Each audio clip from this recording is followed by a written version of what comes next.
So welcome back to the show. Again, we have Mark and Clement on the show today. And this part, if you have followed us from first segment where we talk about cloud management, this part we're going to talk about a little bit on their career and how they have moved from where they were previously when they started and, their big roles today. Okay, so there's a reason for them being on the show talking about this topic specifically, because in my viewpoint, they are the poster child for VMware in terms of sales and also from a technical side of the fence, right? Again, I will trouble these two gentlemen to reintroduce themselves briefly, what they do at VMware, and then we can get started. Gentlemen. Okay, hi everyone. My name is Clement and I'm a cloud solution strategist at VMware. I take care of Asia Pacific and Japan region. I'm also acting as a technical lead for Asia Pacific and Japan region for the cloud management business. Hi everyone, my name is Mark and I'm the cloud management sales leader covering the Southeast Asia and Korea region. So really happy to be here and to share my experience. So, just to set the context, right? So everybody knows where we are coming from. How old are you guys in general? So everybody knows, as how established you guys are, quote unquote, and how long the journey has been. Well, we are 35. Yeah. The both of us are 35. We're both 35. And the interesting piece of information is that we went to the same military school. And that's when I first saw Clement. Yeah. I don't know if that's a good thing or a bad thing, but just saying. In the same national service, and but he went his own way, I went my own way, and we come back in VMware. So very nice. Yeah. So just the context, obviously, given that they are 35, I'm the uncle in the room, right? So I am 40 this year. I'm not quite 40 yet. I'm 39 plus, but yeah, I'm 40 this year.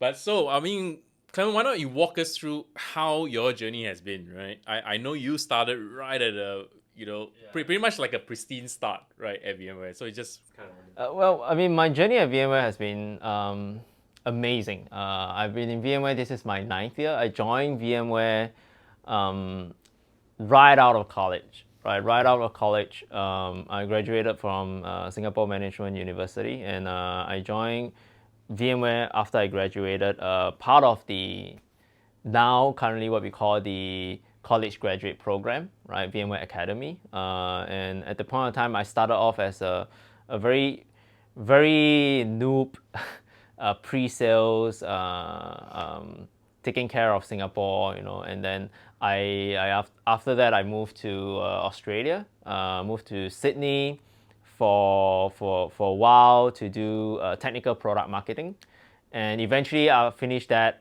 stint. I came back to VMware as a channel systems engineer, right, taking care of Singapore as well, all the channels, partners, resellers in Singapore, and then I moved on to did that for around 2.5 years, and then I moved on to a senior cloud management architect within Southeast Asia and Korea. Did that for around 2 years plus as well, and then recently I joined the Asia Pacific Japan cloud management business as the technical lead. I'm cloud solutions, right? And yeah, it's been 9 years for me at VMware. It's an amazing journey.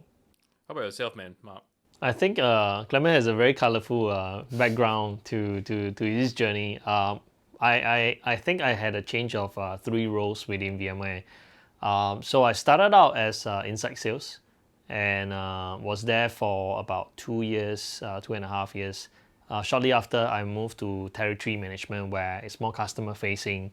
Not to say that inside sales is not customer facing, but the model back then was more on the phone and over email and remote.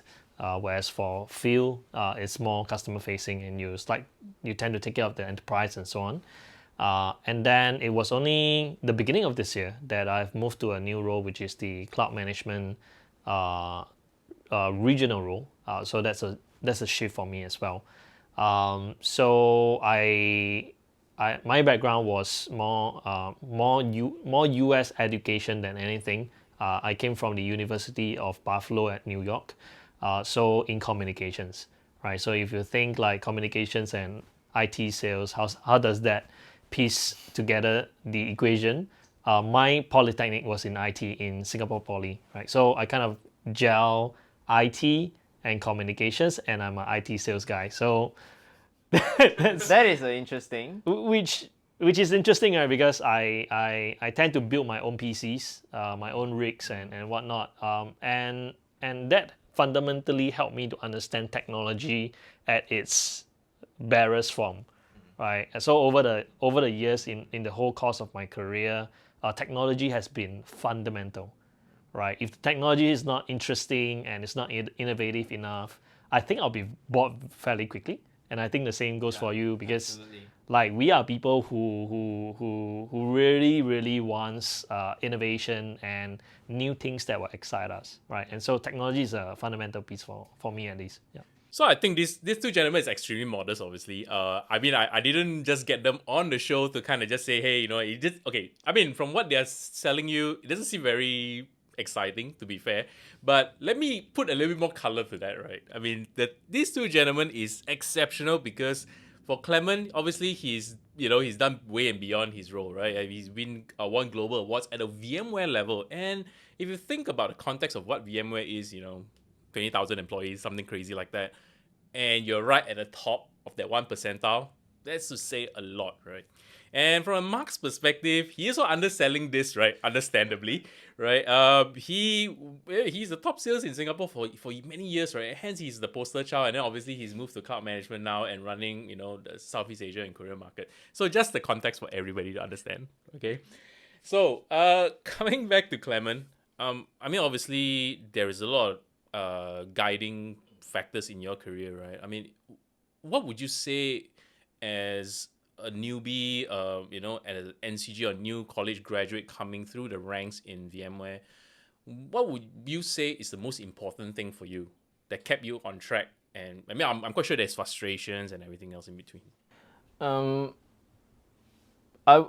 don't want to overquote this, but I'm sure it's been said by many motivational speakers out there. But it's important. It's one of the ingredients, but it's not the only ingredient, and that's passion. As a college graduate, when you come out, you're still pretty much at the exploratory stage, which is why just now early on in the last question, you see that I've changed a lot of roles, right? I've changed like 5 roles in VMware because I don't settle, in a sense that I'm passionate about the technology, so I want to learn all aspects of the technology. I want to learn how to build it, how to sell it, how to market it, how to architect it, how to deliver it. And so as a college graduate, you shouldn't be too worried about what you are doing today, because I think a lot of people are worried about what am I doing today, will it impact what I'm going to get tomorrow, right? I would say that passion fuels your experiences, and your experiences will fuel your grit and so on and so forth, and eventually you'll find a way out. So what's your take on that? I mean, Mark, obviously from sales side, you kind of need some passion, but there is also a lot of discussion point about, hey, money drives behavior, right? So is that equally as important from a passion perspective, or is money still king? When it comes to sales, what's your thought on that? I would say, it's always people will. I mean, when you go through like career conversations, especially with the leadership and all that, or you have a mentor that guides you along the way, they will often ask you this question, like, is money more important or is power more important, right? Fundamentally, you have to balance it up. Personally, I think money is important, looking at commitments and whatnot in our own personal lives. While it's important, it is not the only thing that matters, right? Much to Clement's point, passion leads the way for me as well. But at the same time, fun, right? I think we grossly underestimate the factor of fun within the technology sales aspect. And the way that I derive fun is through a variety of means. One is, of course, fun in selling technology. That's one. Fun in interacting internally with your colleagues and peers. Thirdly, fun in interacting with partners and customers and ideate things that will help them to solve their problems. So I think that helps me to kind of really propel me towards wanting more things and wanting to try out more new types of roles. Even the recent move to regional is also to expose myself to talk to other customers, not just confined within the boundaries of, for example, Singapore, and wanting to find out like across other countries what kind of cultural issues are out there. And these are always fun, right? Because as you start turning regional and talk to the rest of the other team members from other countries, you know that they have different nuances and different cultural norms. So you slowly gravitate towards that and appreciate or even sometimes empathize with their issues and challenges. And I thought that's like really a fun piece in my career. Breaking down fun, right? It's only fun when you make numbers generally, right? So what do you think, right? Sales is an ebb and flow kind of thing. So fun, yes, when you make the number, you cash out, you get to meet all these cool people that you kind of mentioned. What about the unfun part of it? I mean, the not so fun part of it. How would you say, So good question, and I just want to highlight my own personal experience, and it stems back even before I entered VMware. I was in SolarWinds, and being a startup IT management software company, it wasn't really a bit of roses, right? I have like a string of quarters that I did not meet my numbers. I struggled. And there were always times where I asked myself on a pretty daily basis whether I'll lose my job. And so that's like entering into the industry where you have to face quite a fair bit of setbacks on a regular basis. But I kind of feel that it fundamentally helped to strengthen my grit and resiliency as an individual sales rep. To your question, it's no longer fun when you don't meet your numbers. But I would say even within my stint in SolarWinds, even though I don't meet numbers sometimes, back to that point which I mentioned earlier, the time spent with your colleagues, your peers, the conversations you have with partners and customers, those will keep you going. At least that kept me going, right? So for the folks out there who wants to get into technology sales or sales as a profession, you need to find that guiding light for yourself. And for myself was being able to find joy in doing other things. Apart from not meeting numbers, hey, there are other things to look at, right? Of course, fundamentally, family support matters. The people around you who tells you differently, as opposed to you seeing yourself in that bad situation, I think it's a matter of perspectives. Back to Clement, kind of expounding on that topic of passion, right? I mean, at least for me, when I got in the industry, I at the back of my head, I never kind of went in and say, hey, storage was what I want to do, right? So to you, with cloud management, yes, today is a passion and whatnot. How did you know when it was the case, right? Because I'm quite sure when you started, you didn't kind of just like fresh out of the block. I was like, yeah, this is what I want to do, right? So how did you discover it? Because sometimes, I'm just thinking from where, as far as I can remember, there were a lot of things that when you don't have a passion for it, or you're not quite sure what it is, you don't generally jump into it with full force, right? So how did that keep you going to discover along the way? That's actually a good question, because the funny thing is, yes, cloud management wasn't initially my thing. It just happened. I found, so this is a passion that I found, right? Like Mark and like Charles, we love technologies, and as me and Charles, we are both technical. We like to be evangelists for technology. So we are not allegiance to any piece of particular tech, right? We look at tech in general to do good for the society or the world or the economy or so on and so forth. And so what I do is, because I have that love for technology, I'm always constantly exploring, right? So I started off at VMware, and I actually don't even really know much about VMware when I first joined VMware, if you believe me or not. So it was my curiosity to spend time learning all those stuff, and that is where passion comes in, right? If you don't have the passion, you would dread doing all of this every day, because you you don't have a purpose. Like, why am I doing this? Why am I learning all this? Why am I, but because it's passion, you're fueled by passion, you want to know it, you have curiosity for technology. And eventually I stumble upon it, right? I stumble upon it, and you will just realize one day that you don't see what you're doing as a job. I don't see what I'm doing today as a job or a career. I see it as something I love to do. Totally agree. I think if you ever have to wake up one day to find that you're dragging yourself to work, I think this is oversaid, but it's true, right? If you don't have that passion and you get to a very stale motion, then perhaps it's time to explore something else. And just to add on to Mark, and what I said is, it not everyone is able to find what they love to do. I have to say it's a stroke of luck. So I'm extremely blessed and I'm extremely lucky to have found what I love to do at such a young age, and I know people do struggle, but my advice is, don't settle, don't give up, stay hungry, and continue to find, you will find it eventually. Yeah. So I have had past experiences where obviously, ultimately passionate about the tech, wake up raring to go to work, solving problems, blah, blah, blah. But, sometimes I just want to get your thoughts, right? Leadership plays into it, right? Your managers, the culture that you are in, the organization plays into it. Does that have an impact of your passion in some form or shape?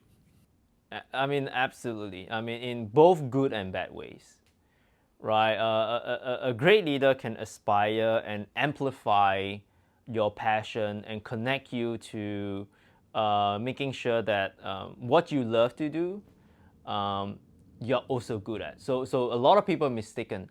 What you love to do does not necessarily mean you're good at doing it, right? A good leader, a good manager is to be able to identify what is it that you love to do, nurture, inspire, groom, and make sure that you're also good at doing what you love to do, because that's the best of both worlds. But on the other hand, there are also managers out there that have different ways of looking at it, right? And sometimes, back to Charles, it does have a direct impact, right? Both positive and negative. I agree. I agree with that as well. The part on good leaders having that amplifying effect on the people that they are taking care of, and I think that the key here is that there are managers out there whom really inhibits some level of growth or creativity within their teams. And the thing is, if you ever bump into this situation, does it mean that you vacate right away? The answer is no, right? I think time will tell, and sometimes it helps you to build resiliency, even in the face of where your manager might not be supportive and so on. So I feel that it has to come to a balance point, right? If you feel that your manager is not doing enough for you and it's prohibiting your growth, have open conversations with them. However, if you have done it a couple of times and it led to nowhere, perhaps seek some other leadership within the organization, or it could be lateral or it could be vertical. Seek for other opinions, other leaders that you've seen run successful teams. Talk to them, seek advice. You're never alone, right? I mean, when we talk about the definition of organization, it's a collective group of people. So keep exploring that, and have other forms of ways to motivate yourself, even if you are in a very bad state where your manager might not be supportive, right? Have a fair bit of patience with regards to that, and also have open conversations with the people who are directly taking care of you, right? Because one thing which I learned is that if you never say, or if you never highlight it at all, nobody will know, and your grievances will be kept within yourself, and it will come to a critical point where you will just implode, right? You're just like, no, I'm gonna give up. So moving along, let's talk a little bit about the millennial workforce, right? I mean, I I wrote about this before as well. We talk about millennials, and everybody talks about it. Hey, you know what? They are very entitled generation, blah blah blah, and the list goes on. I personally feel they are a little bit misunderstood in many ways. So I just want to get your thoughts around their entitlement. Do you really think that they are so, or is this really a perception kind of thing? I I don't think they are much different from any other generation of human beings. It's more of I don't really think that they feel entitled, but I know that they like instant gratification, right? Because they were born in a world where everything is served instantly to them with the internet. I mean, I don't even like when in our era, we had to wait for a lot of things, right? We had to, we had to wait for the dial-up modem, and if it get cuts, we don't complain about it, and right, and I think generally like the millennials, they grow up in a totally different world than us, and so we can't really say that they are entitled. Right? I mean that was the world that they live in, and they live in a world where everything is served very efficiently to them, right? And which is a good thing, right? Which means that generally the world is progressing. So I think we need to look at it from a different perspective, right? When we are not say judging, when we are looking at this millennials. I think when it comes to millennials, I don't think they are necessarily entitled. Much like any of us, we walk our own journey at our own pace. I guess sometimes the pitfall that millennials do get into, which I see quite often, is comparing themselves or benchmarking themselves against their own peers who might have entered the workforce within the same years, which is very common. I mean, we do that as well, right? I mean, very normal, right? Very normal. The idea is that, again, everyone walks their own journey. Some might get to a point faster, some might be slightly slower.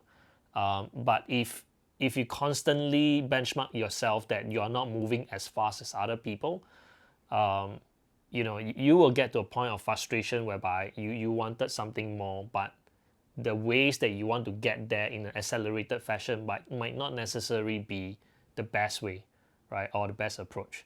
So patience play a lot into that. So yeah, but I personally have a few mentors who are considered millennials who are slightly more younger than me.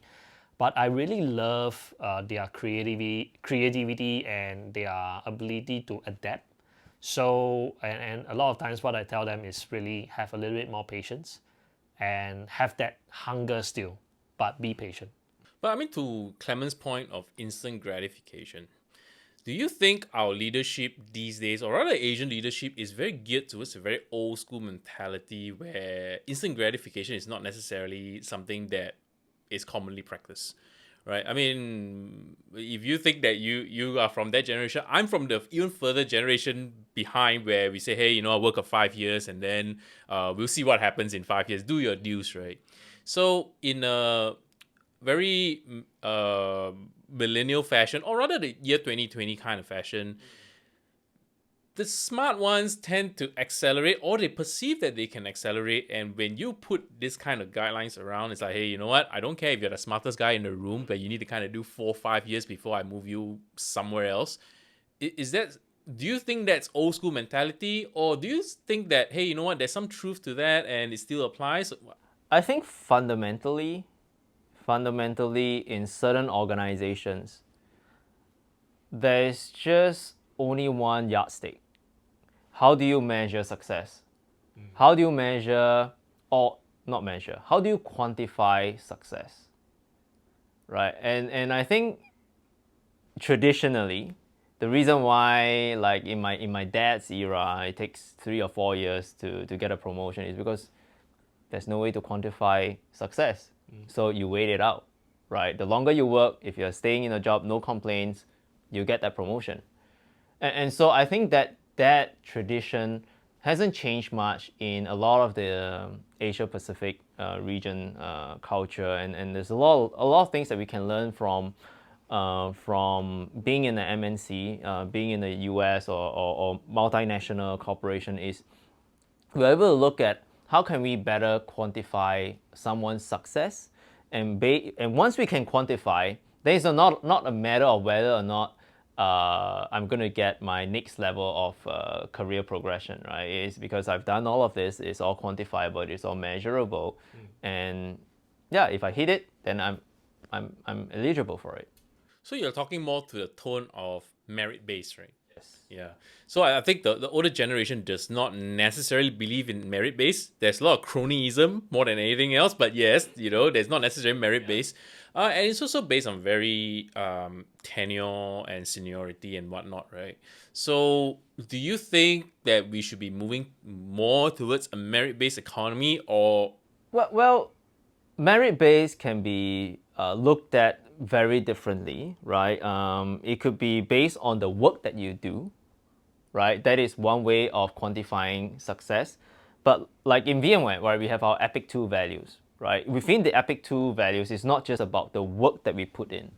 It's also how we conduct ourselves, how we work as a team. And we need to be able to quantify those untangible contributions, right? And it's a mix of all of those merits that deem you as, the next stage of progression.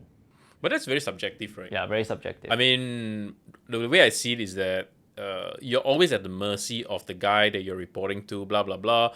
And his viewpoint of whatever the Epic 2 values that you have, or rather the values that you bring to the table, is going to be significantly different from somebody else's viewpoint on you. So how does one make that better? Or how does one, manage it, so to speak? Sometimes timing matters, and when a transition happens, whether it's a role change or responsibility change, if it happens when you're not ready, or when the people around you feel you're not ready, or if your immediate manager feels that you're not ready, and you disregard all these viewpoints or perspectives about you, and you make an accelerated move to take on or to change or to move a company and so on. Sometimes I feel that timing is gonna impact the individual. Might be set up for failure, right? And your personal gauge of whether you are ready for anything in life, right, is also important, that you take a gauge of how people view whether you're ready.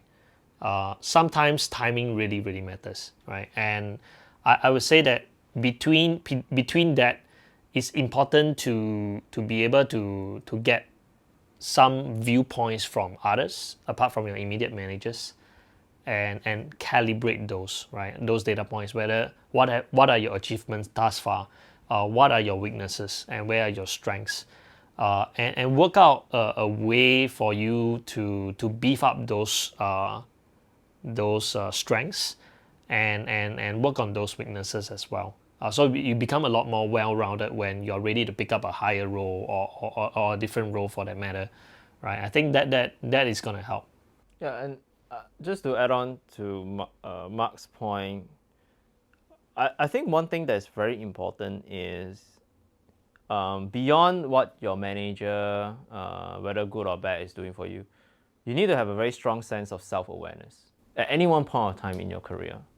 Other than the passion, dreams, goals that you set yourself, you need to be you have a very strong sense of self-awareness where you are at, right? What do you need to do next? And on top of that, you need to own it, because at the end of the day, it's your career, right? It's nobody else's career. It's your career. You have to own it. You have to work towards it, right? Your manager is helping you get there, but at the end of the day, you have to own it. And once you own it, and you have self-awareness, then it's easier to manage expectations. Actually, I like your point on owning it, right? So I think there is a misconception that your manager should be planning your career, so to speak, or give you the opportunities or whatever you want to call it, right? But a lot of people don't understand that they need to own it, and they need to find opportunities beyond that. I think a lot of times, like what we were discussing earlier, your manager thinks you're only that good, right? And hence you're always stuck in that role. If you think you are beyond that, then you need to find ways, to open up those opportunities for you. Your managers can help if they are willing, but a lot of times if they aren't, then it's on you, right? I guess in many ways. So I know that's definitely true for my own career. I'm not too sure about yours and Mark. So I just want to kind of see if you kind of agree with that viewpoint, because some people say, okay, so this can be easily misconstrued as politics in some sense, right, or form or shape. One point to look at that is feedback. There are many ways to get feedback. There are many ways to give feedback. But it all boils down, when it comes to feedback, the best feedback is things that people say about you when you're not in the room. But how do you get those feedback though? It's just like one of those most difficult things exactly. to get, right? And so that's why that leads to the next question is brand. What is your brand as a professional, right? What's your professional branding, right? Which is why I always have the analogy. Your professional branding is what people say about you when you're not in the room, and who do they say it to, right? And so to get those feedback, the most sincere and genuine feedback are those feedbacks. And yes, like what Charles said, what Charles is saying, there's no way to get those feedback, right? But you will see the results of it, right? And yeah, and that really helps. So I totally agree with what you said, right? The personal branding is extremely important, but at the same time, if you ever hear feedback and you try to aspire to change those perspectives, just be mindful that you have to, your actions have to be genuine, because I've seen individuals who go the extra mile to become who they are not. Right, to do things and their actions are actually perhaps slightly off, and I think that human beings, right? I mean, communications is an interesting thing whereby people can tell if you are genuine or not, or when you're doing something, or if overnight 360-degree change in your personality and character. I'm pretty sure people can tell, right? So how genuine you are plays a large part. And back to that point where you ask, the how do you then own this, your own career? But anyway, for that argument, right, you absolutely have to own it. No one will own it for you, unless you have a really good manager at planning succession, planning your career growth and all that, which you're lucky. But if you don't have someone like that guiding you within an organization, then you absolutely have to own it. It's much like our parents telling us that, hey, I think you should go biotech, but your passion lies in gaming. So where do you hate then? I mean, do you think that your parents will guide you in your passion, or likewise? And in the context of organization and working in a company, the same goes for a manager and an employee relationship. You have to own your own career, right? So there's no two ways about that. So changing gears, let's look at culture, right? I mean, I've worked in Australia before, and likewise, I think Clement also mentioned. I find there's a very distinctive difference in how Asian work culture is and how a Caucasian work culture is. So I just want to kind of get your thoughts on what could potentially be adopted, what's good from the other side of the fence that can be potentially adopted, and what do you think is good about our Asian work culture generally? I think so I am a big believer that the Western culture does help us to bring about a more open communication to the table. And with open communication, it brings about a diversifying of ideas, and that's where creativity starts to come in, right? So I mean we have all, I think for me and Clement, we are always based in the Singapore education system. And for me, when the change was when I started American education in university. So that fundamentally helped me to change the way that I see how debates can be conducted, how ideas can be talked about openly. And I think that comparing that against the Asian culture, I think Asians we are people who are thinkers. We think a lot. Sometimes we overthink things, but we keep them to ourselves. Like we might be looking at it from our lens, and we keep those ideas to ourselves and how we view a particular scenario, but not conveying it out. You are actually not expressing any ideas. So I think Asian being thinkers is a great thing. A lot of times hard work and we've got good ideas as well as Asians, but with that, the fusing of the merits of the Western culture of being vocal or being expressive. You might be an introvert, it's fine, but to a certain extent, you need to convey your ideas at the right forum. Bring those in, gel that in, you have a hybrid of yourself, and I think that will bring the best out to offer to your company or to the team. It yields productivity, I feel. I think what I like about, I wouldn't say Western or Australian culture, but what I like is the respect of personal space, right? I mean, you talk about work-life balance, they do it better than anyone in the world, right? When the clock hits 5 p.m., I mean, nothing can stop you from spending time with your family. And I think ultimately, that is what it's all about, right? We are here for a finite number of time, right? And so what you want to make the most out of it, right? I mean, do you want to make the majority of your life only working and so there's a lot of ways that I think even Singapore is trying to do in cultivate work-life balance, and so true in this current situation right now in the pandemic. Many organizations are disrupted and they're trying different ways to empathize with employees. Now, the other thing that I like about the Asian culture is we are extremely focused, right? When we are given a task at hand, we can tend to be very, very focused on the task at hand and just making sure we do the best that we can for that, and we forget about everything else sometimes. But that's being tunnel vision, right? Right. I mean, you can see it in this way, but I would say that is one of the good qualities of Asian culture is we are extremely focused. Yeah. The part about being vocal also boils back to the fact that the legacy thought process, right? I think there is a big fear of speaking out because, okay, there's two parts, maybe, right? One, looking stupid, right? Because your ideas may cascade off as, being irrelevant. I think secondly is, I think Asian leadership sometimes, I'm not saying everything, not generalizing, it's like the boss says it and nobody else says anything, right? I think it has a lot to do with that.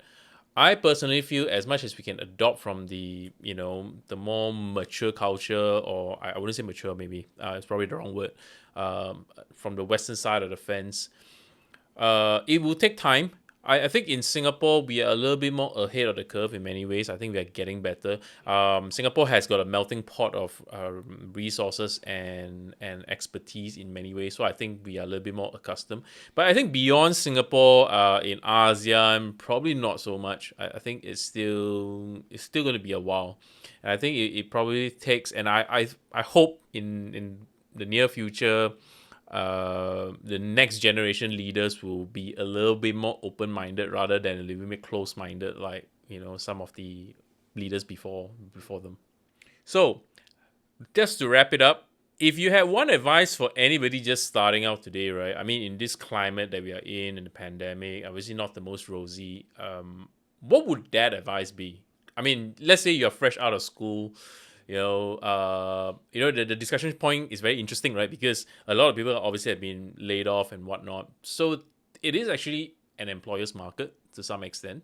And there's a lot of experience in the pool. And here you are, fresh, enthusiastic and whatnot. And you have this pool of competition. So what would you say to these people generally? If you're fresh out, if you're purely talking about fresh out from college, you know, I would say experience because you're still young. But it's a chicken and egg thing, right? You can so you can still afford to fail. What I like to say is it's not expensive to fail. You're just starting out, you know, and don't be afraid to let go of what you are good at, because maybe you might be coming from mechanical engineering or information systems management, you know, which is what I came from. I used to be, and do not be afraid to admit that, you know what, I've just wasted 7 years of my education, you know, and this is not working out. Change is the only constant, and do not be afraid to fail because you're still young. The problem comes is you rabbit hole yourself into something and then you regret, you know, 10 years later where you might already have a family, 2 kids, you know, and things like that. Then it becomes a slightly more expensive to fail. Yeah. I mean, no matter how you progress within your career, whether you're starting out or you're currently already building out a career, it's really important to keep yourself grounded. No matter how successful you are, right? Have that so-called cockiness in check. You might be the most successful in terms of achievement and attainment, but you never know that there might come a time where something hits you, and if you don't treat you don't treat the people around you with humility and with care, right? Then I think it will come a time, and it might not be now, but there might come a time whereby the people around you will not be able to help you out. So I'll add one piece as well. I mean, since we are all going around the table, so I think my advice would generally be, you know, very similar tone. When you start off, there's learning in everything that we do. I've had the opportunity to work in multiple organizations as well, and some were not as stellar as some, but for every one of them, I mean, at that juncture when you are in it, it doesn't seem like you're going to learn anything out of it. But in hindsight, generally there is some learning to be had. So it doesn't really matter if you fail, I guess. And I will also dare say and put it out there as well. I mean, even at 40, yes, there's a lot more risk, and you know, those who are at 45 who, you know, may have been retrenched in the recent times, it's not the end of the world, I would say. There is just so much that we can do still. I think today's economy is very, very different than the ones that was in the past in general. Okay, so with that, thank you so much, guys. I really appreciate you spending, you know, the past hour with me. I know, you know, we haven't seen each other for a while anyhow, but this has been fantastic. Hopefully we will probably get more opportunities to have a casual chat, not just with work, I mean just in general. So I think that's been fun. It's been fun. It's been fun here. Yeah, thank you so much, guys. Hope to see you guys again soon. Awesome. Thank you. Thank you. See you guys. Thank you. Yep.